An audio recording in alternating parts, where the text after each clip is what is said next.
Okay, so this way of representing preferences that we have just discussed, namely using expected utility, is often useful for analytical purposes. And we'll look at various problems where we use this formulation to go about giving some hopefully useful insights. However, there is another way in which one can represent preferences, and this is through what is known as indifference curves. And these are particularly helpful if you are kind of like doing a graphical analysis. So let's look at how we get from this expected utility into thinking about indifference curves. So the idea is pretty simple. We are going to think about a set of state contingent consumption plans that give the same expected utility. Okay.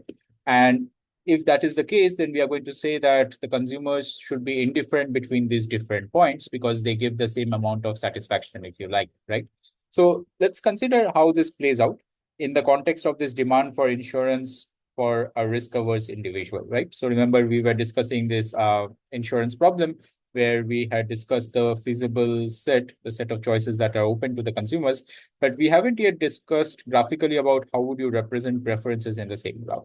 So this is what we turn to now. And the way of representing preferences graphically is by looking at what are known as indifference curves. So what are indifference curves? So these are level curves, right? And they correspond to combinations of different state contingent consumption plans that give the customer the same level of expected utility, right? So firstly, what do we mean by state contingent consumption plans? So this is basically the CA and the CNA that we had discussed, which is the consumption in the accident state versus the consumption in the no accident state, right? So different combinations of CA and CNA. And corresponding to each of these different combinations, you are going to have different levels of expected utility, right? So let's fix consumption of CA and consumption in the no accident state as CNA. So this would be the level of expected utility that would correspond to that particular choice, right? However, if you have a different value of CA and CNA, you would have a different value potentially of expected utility, right? So what we want to do is fix the level of expected utility, okay? And look at all combinations of CA and CNA that gives the same expected utility. So this would basically be an example of an indifference curve, right? So we can represent this graphically as well. So here we have fixed a level of U bar. Let's call that U bar 1. And we are basically now looking at all combinations of CA and CNA so that you get the same expected utility level, right? So if we join all these points, this is the EU1 that you get, right? Now, if you fix a different value of U bar, so let's say you choose U bar 2, which is greater than U bar 1, then you are going to have, again, different combinations of CA and CNA. That's going to give you the same expected utility level U bar 2, right? And so similarly, for all possible constants of U bar, so U bar 3, for example, would give you a different indifference curve, right? And we can represent this graphically. Let us note some basic properties. So you would have that the indifference curve slope downwards. The reason is pretty simple. So imagine that you are starting at a point on an indifference curve here. Now, suppose that I give you some additional units of consumption in the accident state, right? Now, if I do not change your consumption in the no accident state, then clearly you are better off compared to your initial situation, right? You have the same consumption in no accident state, but you have strictly higher consumption in the accident state. So therefore, you would be at a higher level of expected utility compared to in your initial situation, right? So in order for you to be indifferent between the new situation and the old situation, it must be the case that an increase in the consumption in the accident state must also be actually accompanied by a decrease in the consumption in the no accident state. Otherwise, you would be strictly happier and you would be on a different indifference curve compared to the original one, right? So that is a reason why you have got that the indifference curve is sloping down. Why is EU2 greater than EU1, for example? So let's suppose that you were initially here. Now, suppose I fix the consumption in the no accident state, but I give you higher consumption in the accident state. So suppose you move somewhere here, then clearly you were happier off, right? The amount of expected utility is greater, right? So therefore, as you move further to the northeast, those would correspond to higher and higher values of expected utility levels, and therefore happier off you are going to be, right? So that's the basic idea behind why this graph looks like this. Okay, so what are the things that we need to know about this indifference curve? So a very important characteristic is what is the slope of the indifference curve at any point. Technically speaking, this is what is known as the marginal rate of substitution, which we often abbreviate by MRS. So how would we derive the MRS for an indifference curve? Well, we will start with the equation of an indifference curve, which remember looks like this. So you have got pi a UCA plus pi NA UCNA is equal to U bar, where U bar is some constant, right? So this is the equation of an indifference curve. And as you change different values of U bar, you're going to get different indifference curves. But suppose we want to stay at a particular indifference curve, but we are just looking at what's the value of the slope, right? So one way of doing it is that you take the differential of both the left-hand side and the right-hand side, right? Now, because we are moving along an indifference curve when we are looking at the slope, therefore, the value of U bar remains the same at different points in this indifference curve. So if you take the differential of a constant, you get 0, right? So therefore, if you take a differential of the right-hand side, you get 0. And what happens if you take the differential of the left-hand side? Remember, the probabilities are not changing, right? The probabilities are fixed. So basically what is changing is this value of CA and CNA, right? So therefore, if you take the differential, you end up getting pi A, U prime CA. So U prime CA is the derivative of U of CA times DCA plus pi NA, U prime C of NA times DCNA, right? This is exactly what you get if you take a differential of a function involving two variables. And now if you rearrange this, remember this is equal to 0 because you are moving along an indifference curve. And so therefore du bar is equal to 0. You end up getting that DCNA by DCA is equal to this expression, right? You get this from basically just kind of like rewriting this expression.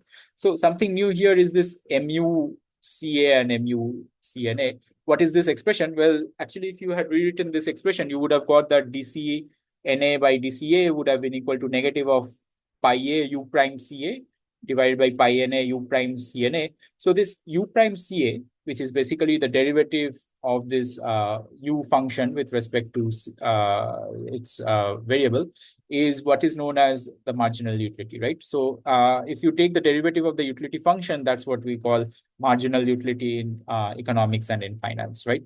So that's why instead we could have written it here U prime CA and U prime CNA, but another way of rewriting the same thing is to call it mu.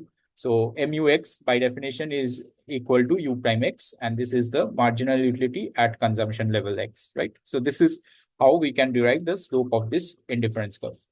Okay, so this is where we are now. So we have got these different indifference curves, and for any point that we want along a particular indifference curve, we can actually find out the slope, and this is the expression for the slope, right? So this will be a different value for different points along different indifference curves.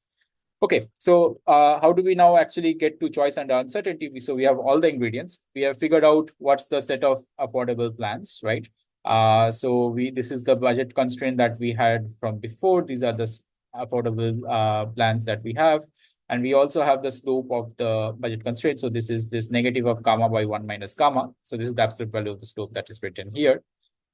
We now have a way of representing preferences. These are through the indifference curves. And the higher indifference curve you are in, the better off you are.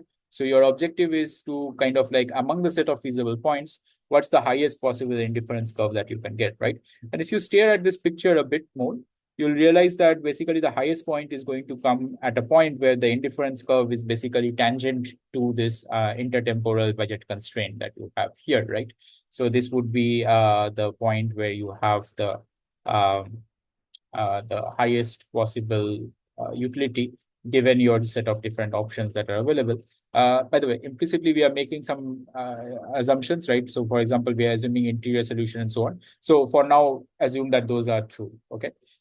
So in that case, what is one way of characterizing this? So the slope of the indifference curve, remember, is given by negative of pi A MUCA by pi NA MUCNA.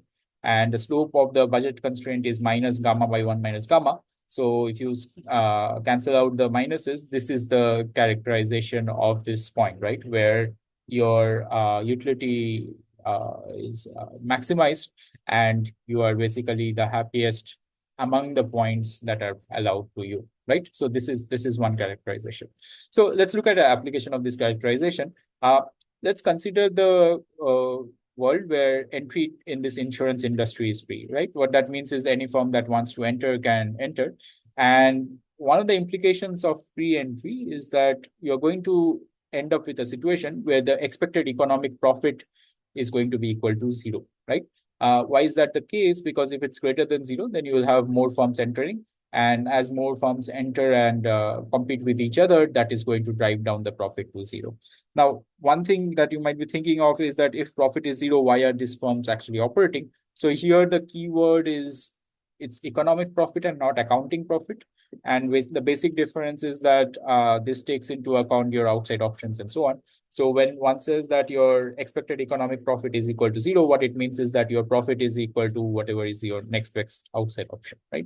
So those are more technical kind of like details that will come if you take a course on managerial economics, for example. But for now, just take it as given that basically if you have got free entry, the implication is that the expected economic profit is zero. Now, what's the profit of the insurance company? So that will depend on what's the revenue and what's the cost. So the revenue is the premium that these insurance companies are getting. So from the insurance example that we have been talking about, suppose the consumer had chosen insurance coverage of K, then the premium is going to be equal to gamma K. And what's the cost? So the cost is the payout that the insurance company has to give. And so this is going to equal to K in case an accident happens, which happens with probability pi a. And it's going to equal to zero in case the accident doesn't happen, right? So therefore, the expected cost is pi a times K. And so therefore, the expected profit is gamma K minus pi a K, right? So if you have this equal to zero and K is not equal to zero, then you basically end up with that free entry, which is leading to expected economic profit of zero, will lead to gamma equal to pi a, right? That you get this from this condition here, right? So this is a situation where we are going to say that the insurance is actually fair. What this means is that the person or the entity offering the insurance is not going to be making any profit in expectation. And this, in this case, basically ends up translating to the price of 1 unit of additional coverage, which is gamma, being equal to the probability of the accident pi a, right? Okay, so let's look at what is the implication of the choice that the consumer is going to make if you have actually fair insurance, right? Remember that we have characterized that at the optimal point for the consumer, we are going to have that gamma by 1 minus gamma is equal to pi a multiplied by marginal utility of consumption in the case of an accident, divided by pi na multiplied by marginal utility of consumption when there is no accident, right? Now, if you have got gamma equal to pi a, so we can substitute out this gamma with pi a, and 1 minus gamma is 1 minus pi a. So therefore, that is pi na. So you can actually cancel out the two pi a's and the pi na's, and you end up with that mu ca must be equal to mu cna, right? What that means is that the marginal utility of income has to be the same in the both states of the world, right? In the state where accident happens versus accident happens. Now, remember that our question was how much fair insurance does a risk averse consumer buy? If you have a consumer who is risk averse, right, and let's assume that this UC is a strictly concave function, then the implication is, remember that U double prime is less than zero, and therefore U prime is a decreasing function of C, right? So the only case in which you have got that MUCA is going to be equal to MUC of NA has to be the case where consumption in the accident state is the same as the consumption in the no accident state, right? So basically what this means is that consumer has purchased enough insurance so that doesn't matter what the state of the world is, the consumer's consumption is going to be the same regardless of the state of the world, right? So this is basically what is known as purchasing full insurance. And so therefore we get the result that if you have fair insurance, then a risk averse consumer would want to buy insurance till he has full insurance, right? What that means is till he has the consumption as the same regardless of the state of the world.